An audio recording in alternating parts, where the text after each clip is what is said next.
Hello everyone, বন্ধুরা তোমরা সবাই কৌতো এটা দুর্গা মায়ের মূর্তি না কালী ঠাকুরের মূর্তি। আশা করি দশার দেখতেছো, এটা দুর্গা মায়ের মূর্তি। জয় মা দুর্গা। আমরা বাবার বাড়িতে যে পূজাটা হইব দুর্গা পূজা চৈত্র মাসে, ওইটার মূর্তি বানানো শুরু হয়েছে, বাড়িতে স্টার্ট হয়েছে। এখন দেখতে পারতেছো তোমরা, জাস্ট খেরের উপরে একটা লেপ দেওয়া হয়েছে। জাস্ট এই দেখো গণেশ, এই হইতেছে লক্ষ্মী না সরস্বতী, যাই হোক, এই দেশের মা দুর্গা, এই দেশের সিংহ, এই অসুর, লক্ষ্মী ঠাকুর বা সরস্বতী ঠাকুর, কার্তিক ঠাকুর।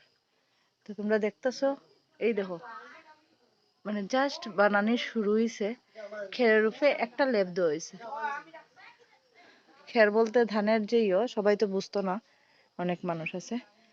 তো মূর্তিটা কেমন হইতেছে সবাই কইও। ঠিক আছে, রাত্রেবেলা ভিডিও করতেছি, ক্লিয়ার হয়তো দেখা যাইতেছে না, এরপর দেখা কইও কেমন হয়েছে। ভালো লাগলে সবাই কমেন্টে কইও। জয় মা দুর্গা, টাটা।